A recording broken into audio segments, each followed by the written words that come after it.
Hope you're all having a good day so far. I know our vaccines of Pfizer and Moderna have been rolling out state by state. I'm so happy celebrating with some of my friends and family and colleagues who happily rolled up their sleeves and already received their doses because they passionately serve on our front lines as some of the heroes and heroines of healthcare. They battle this COVID-19 pandemic frontline. I've signed up for mine too, and I'm happily waiting at the very back of the line and staying safe and vigilant in the meantime by hand washing, masking up, and staying physically distant. Now, it's Inauguration Day 2021, a time for leadership change in our country. So, welcome to my third episode of Season 2. Today is Wednesday, January 20th, 2021. My name is Sonal Patel, and this is the Paint the Medical Picture podcast series. Now, do you need tips for staying compliant with documentation requirements for laboratory services? Well, look no more. I dive into it in this episode. And I introduce a very special newsworthy guest, Alice V. Harris, on this episode. And I also share some fitting words from William Shakespeare. If you've checked me out on LinkedIn, you know I'm all about compliance and protecting our physicians and valued healthcare professionals when it comes to the business of medicine. I hope this week with me brings you enough to take back to your organizations, to want to dive in deeper, to use my tips and best practices to ensure success. I hope this podcast will help you boost the quality of documentation capture and improve coding accuracy as you help your providers paint the medical picture. If you like what you're hearing, please go ahead and hit that subscribe button now so you don't miss an episode. Please write in a review and rating on Apple Podcast or wherever you listen to my podcast. I'd really love your support. Now, a quick disclaimer. Before I get started on the episode, this podcast episode and Nexsen Pruet podcast series do not constitute legal advice, but I am fortunate to work with sound healthcare attorneys at Nexsen Pruet. And as their consultant, I have over 10 years of experience in front office, back end, coding, and billing for multi-specialty physicians, compliance, and auditing for both E&M and surgical operative reports. Again, the opinions and insights throughout are mine alone, and they in no means constitute legal advice. So, let's get into a very special newsworthy that features my special guest today, member at Nexsen Pruet, Alice V. Harris. I'm so excited to introduce her to all of you today. Alice is an experienced healthcare, reimbursement, and compliance attorney based in the firm's Columbia, South Carolina office. She assists hospitals, healthcare systems, physician practices, skilled nursing facilities, hospice agencies, home healthcare agencies, and other healthcare providers with a wide variety of healthcare matters. Her practice focuses on healthcare regulatory compliance, reimbursement, billing and coding, payor audit appeals and defense, COVID-19 advice, compliance program guidance, transactional compliance, due diligence, responses to federal and state contractor audits, federal and state survey and certification matters, Medicaid cost report appeals, EMTALA investigations, internal investigations, and fraud and abuse analysis and litigation matters. Alice has experienced handling overpayment and extrapolated overpayment appeals related to Medicare, Medicaid, and commercial payer audits, including UPIC, ZPIC, MIC, and other contractor audits. She also assists her providers with proactive compliance assistance to reduce exposure to audits, as well as root cause examinations and the development of corrective action plans to address underlying issues related to ongoing payer audits. Her compliance analyses and advice experience ranges from initial formation and restructuring of compliance programs, including policy and procedure development, to internal investigations, potential whistleblower exposures, and coordination of ongoing coding reviews. Alice also has extensive healthcare litigation experience, which includes defense of Medicare and Medicaid fraud investigations, defending False Claims Act allegations, investigations, and qui tam lawsuits, defense and appeal of Medicare and Medicaid overpayment and or the alleged fraud issues and payment suspension matters. She's also worked with Medicaid cost report appeals. She's defended EMTALA surveys and complaints. She's defended surveys and certification matters. Now, before joining Nexsen Pruet, Alice has worked for an East Coast-based law firm where she regularly provided regulatory analysis and litigation services and presented on healthcare matters. She also previously served as in-house compliance counsel for Spartanburg Regional Healthcare System and operational VP of corporate integrity for Toomey Healthcare System. Alice is a wealth of knowledge that I can tap into, and I'm honored to be able to support her when she needs, and I truly enjoy working with her. Thank you so much for being here today, Alice. Oh, Sonal, it's such a pleasure. I really enjoy working with you and tapping into your expertise. So thank you for having me today. So I thought you could provide my listeners today with many of your experienced insights on the big bad audits that providers receive when they're not in compliance. So my first question sort of revolves around, what do you recommend? What are your recommendations to providers? What do they do when those letters arrive for records requests? Can you kind of briefly provide us with some of those important steps? Well, honestly, Sonal, this seems awfully basic, but you need to make sure that your letter gets to the right person upon receipt. I've seen actually a number of cases where a letter will sit on somebody's desk or go to the wrong person and then to the wrong person, and then you find out you've missed a mandatory time frame like 30 days to produce records, and you've lost your opportunity to defend yourself. So the first thing is to designate a person who has knowledge, probably in the compliance area or revenue cycle, who has knowledge of the different types of audit requests you're going to receive. They can be as simple as a request for records from a patient or the family, to as complicated as a prosecutor asking for records related to investigation or qui tam lawsuit, something in between, to a fraud contractor like a UPIC asking for records with the intent of extrapolating over a universe, to a day-to-day routine request from an insurance company just looking to see what's going on, either with a big claim or because you're an outlier. So the very first thing is to decide where it gets to, and then that person can start thinking through who needs to be involved in the response.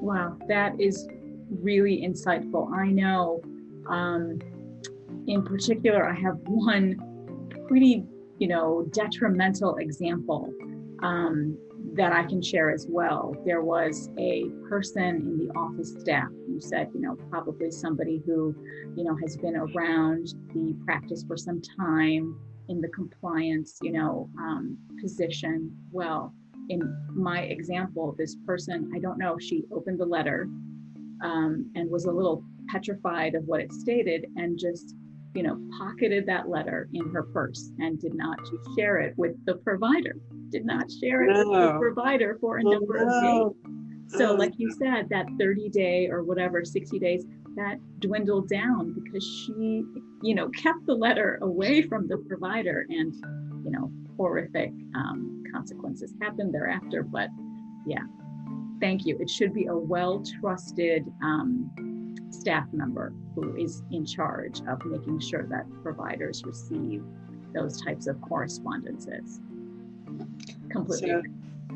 So then after that, Sonal, I think thinking through, the first steps on what you do with that letter, mm-hmm. and who you assign to help gather materials, or in some cases, if the person's on site, where to put them and how to give them records. But again, it's interesting. It really depends on the type of request. Compliance, I think, should be involved if it comes from somebody like the UPIC or even a prosecutor. And for those types of requests with either high risk of a large overpayment or for, obviously high risk period with a prosecutor, they would then involve their administration, if it's a larger practice or system, their board, and of course, legal counsel. A lot of smaller requests, the day-to-day requests or inquiries that are straightforward on their face could be directed from either compliance revenue cycle to an auditing team within compliance or revenue cycle to handle.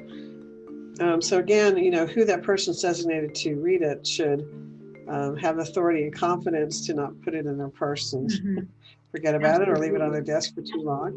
But know what these look like and be able to tap into resources immediately. Now, in your experience, have you seen processes in place at practices in hospital systems, for the breakdown of steps?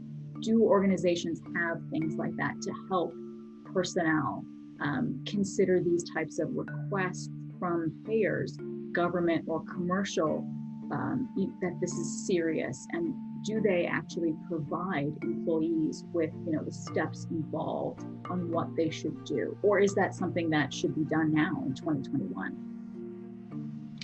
Well, absolutely. I think it depends on the size of your office, the size of your practice, your connection to a larger system. But I have seen, it work well without a written process as long as the person's well trained and very experienced with handling them. But in a larger office, having a published procedure or a policy, even with a flowchart, is very helpful for people. And then if you're part of a broader system, understanding your inner workings with compliance and revenue cycle, and understanding from the receptionist through compliance how these requests should get to the right person at the right time. I think if there's any question on how to handle these as they come in, a well-written process with a clear flow chart that sort of guides you through the process can be very helpful. That's an excellent point that you've made. That's a great tidbit, that a flow chart, something as simple as a flow chart, could really, really save a practice. And, that personnel could understand exactly how to do things with something as simple as a flow chart. That's great advice. Well, so yeah, being in operational positions as well as being a lawyer. That's very helpful. See, so you think outside in a broader viewpoint, right? And that's exactly right. What people need, is to step away a little farther back. That's really great advice. The easier you can make it to help put in place tools or other items to help people do their jobs and understand the steps, the better. Exactly right. Wow, fantastic. Okay. Now, in general, as an attorney, you've seen it all. But let's try and narrow this down, right? This is the new year, it's 2021. What do you see in the recent past, in 2020? Why do you think providers have received these types of letters? And what can you maybe predict with, let's say, our COVID-19 pandemic? What do you think these new letters are going to involve in 2021? Because we can't be, covering our heads under the rug. We have to be well aware that providers are going to receive new letters in 2021. So do you have any insights perhaps on what those new letters might involve? Well, I think you'll see that under the new administration, you're likely to see an uptick in audit and fraud and abuse activity. For some reason, it seems like the Democratic administration seems to be more active. I think a lot of the traditional areas across the spectrum, depending on your provider, the use of modifiers, the level at which you're coding. All the usual issues will probably still come about. But I do think as far as the COVID-19 testing, my advice for practice is if you're going to be administering vaccines or doing any aspect in the COVID-19, make sure you understand the guidance that's coming out from your federal and state regulators as to how to store it, how to administer it, who can administer it, what records you need to keep related to it. Because if there's an allegation from your facility that it wasn't handled properly, or if you have somebody administering the vaccines that shouldn't be doing it, just make sure that all of that's in place before you go forward. One thing I think people have a tendency to do is to launch into a new service or new business line without understanding the context before they get started. And I think the big thing I can say is that whatever the price of compliance before you engage in an activity is going to be much less than the price of defending yourself later. So I do think you're right, Sonal. I think the COVID-19 administration of vaccines is going to be very heavily regulated for not only for safety, but also for billing.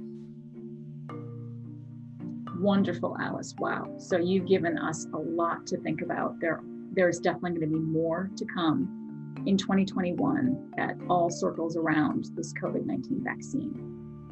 That's excellent. And I love that you, of course, mentioned proactive compliance and do your due diligence and research before you do new service lines at your practice. So I love it. Fantastic advice. Fantastic advice. Now, of course, my listeners, want to know in terms of legal,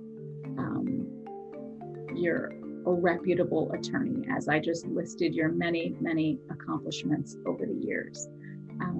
Why do you think in this space, like I am not an attorney, some of my listeners are coders or billers to that effect. Why do you believe it's so critical that legal should be involved on these audit situations for our providers and our healthcare systems practices? Well, like any service, I think you use it thoughtfully and only as needed.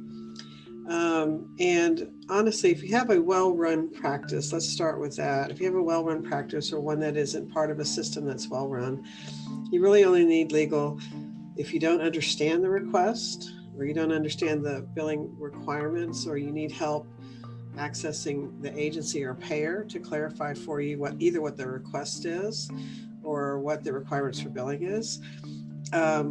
Counsel can help, I think, very efficiently when you've got something in from a UPIC or other contractor that's going to potentially put your practice at risk of a huge overpayment.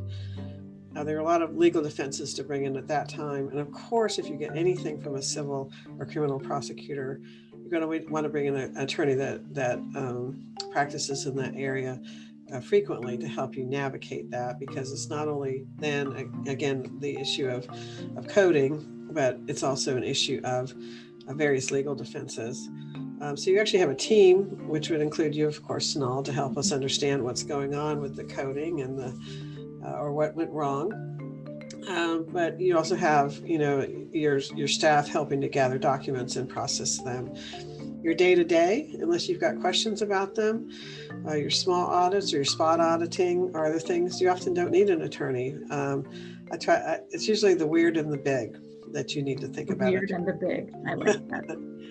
It's a well-run office. Now, I will say, if you're just getting started as a practice, bringing in counsel to oversee implementation of compliance programs, to sort of go through this process of understanding, putting in place your flowcharts and your other tools to help you understand how to be a compliant practice.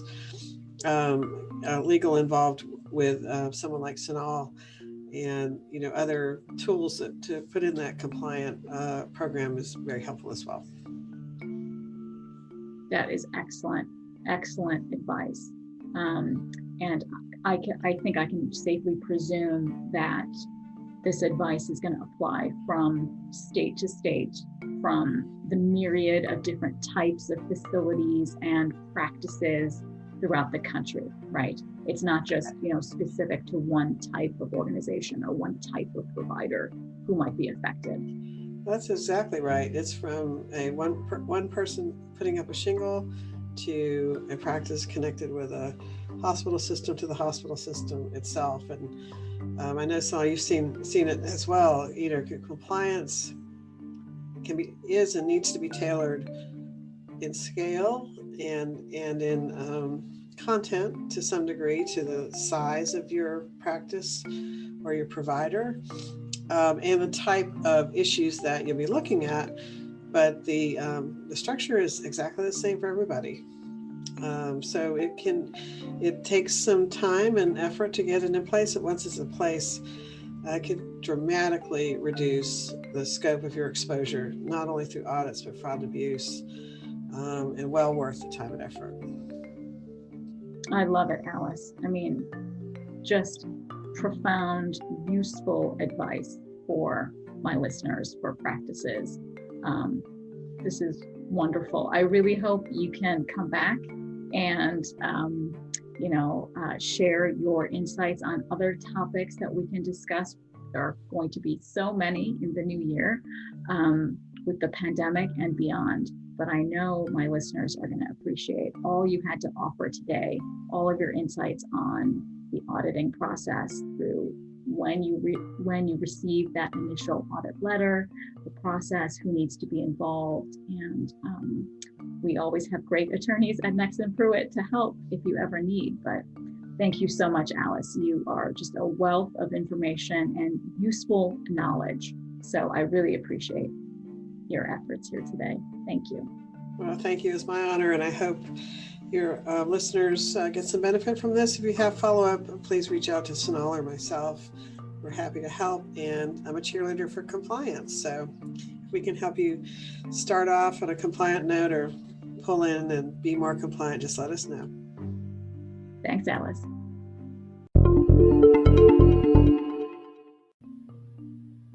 And now it's time for my best practice tips in Trusty Tip. So I've seen many laboratory claims over the years be recouped because of continued confusion and lack of medical necessity, a lack of compliance. Let's start with some background information from CMS. The majority of improper laboratory service payments identified by the Comprehensive Error Rate Testing, the CERT program, are due to insufficient documentation. To CMS, insufficient documentation means something is missing from the medical records submitted. Examples of insufficient documentation includes documentation to support the intent to order, such as a signed progress note, a signed office visit note, or a signed physician order is missing. Or there's documentation to support the medical necessity of ordered services that are missing and therefore insufficient. So let's go over some documentation requirements for CMS. Here's a good example of when things go right.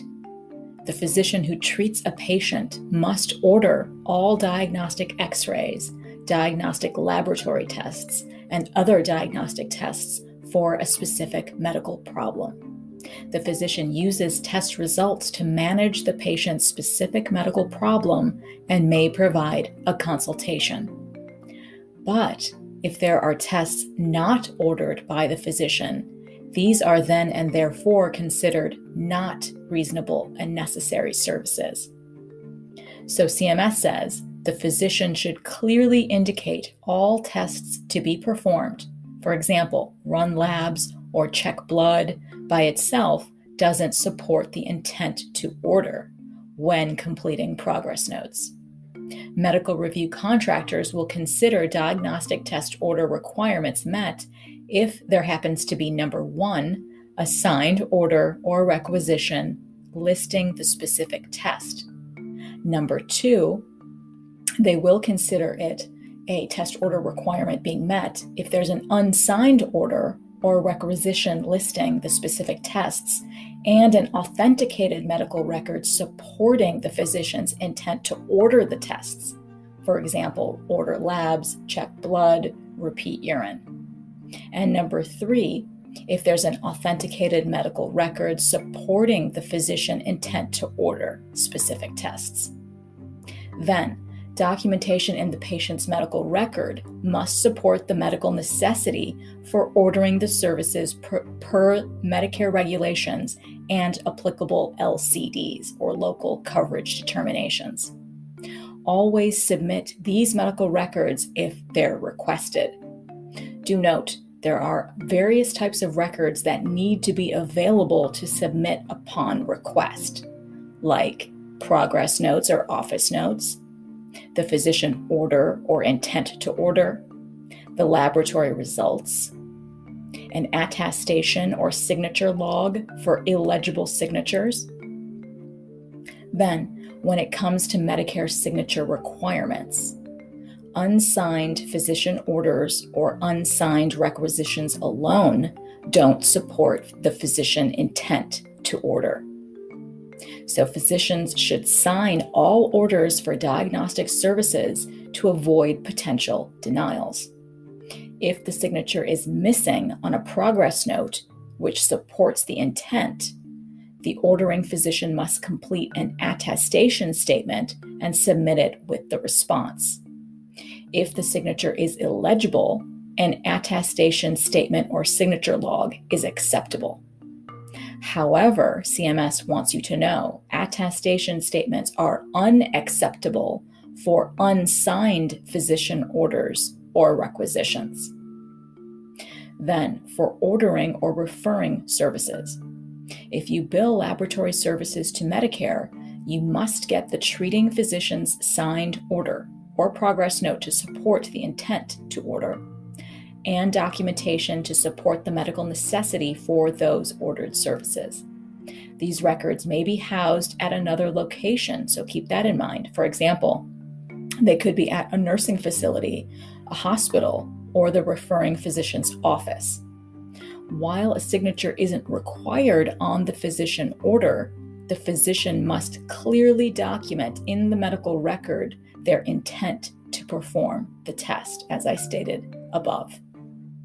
Providers should be aware of the various meanings of the term standing orders. There's been so much confusion over the years on the term standing orders.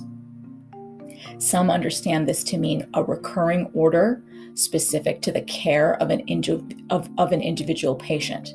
Some others may interpret standing orders to mean that they are routine orders for services delivered to a population of patients.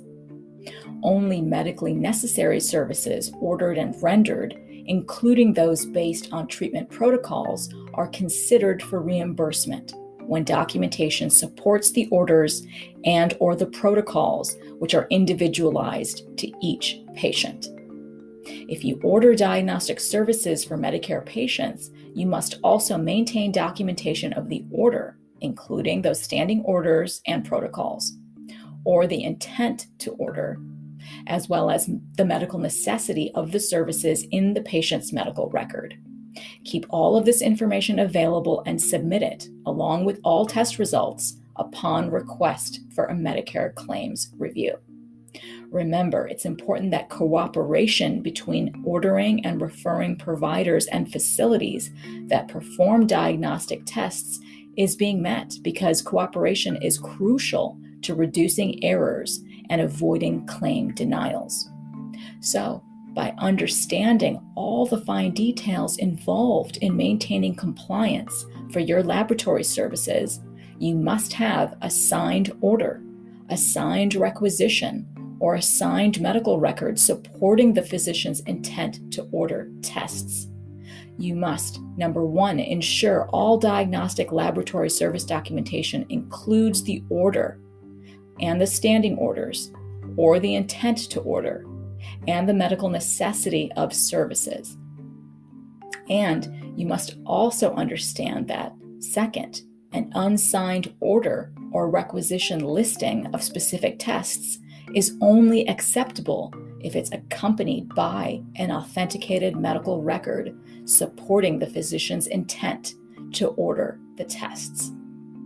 by keeping documentation compliant for laboratory services, a more accurate, vibrant, and vivid medical picture can be painted for your certified medical coder to then abstract codes with accuracy. And finally, in this week's inspiring quote in Spark is from the great English poet and playwright, William Shakespeare. Be not afraid of greatness. Some are born great, some achieve greatness, and others have greatness thrust upon them. Indeed, why should we be afraid to challenge ourselves, to push ourselves into being our very greatest selves? We only have one life to live, so let's do as much as possible to make a personal and collective impact. I am happy Shakespeare's spark still burns fiercely in all of us today. So that wraps up today's episode. Go out and do great things this week. Aim a little higher, do a little more, and give back in any way you can in 2021. There's so much each one of us can do. Remember, the PHE officially extends tomorrow, so many of the CARES Act waivers and relaxations remain in effect for another 90 days. So as always, I appreciate you diving into today with me. And if you would like to inquire about my consultant services, you can always reach me through my email address at nexsenpruet.com. I'll leave links to everything in the show notes below. Please continue staying safe and healthy, practice safety for one and all during our collective life in the time of coronavirus. Thank you for listening in on today's very special episode, and I hope every week with me brings you closer to helping your providers paint a masterpiece. See you next Wednesday. If you want more information from me, go ahead and follow me on LinkedIn or send me an email at sonalpatel@nexsenpruet.com for all my consulting services in medical coding, auditing, and compliance. Thank you.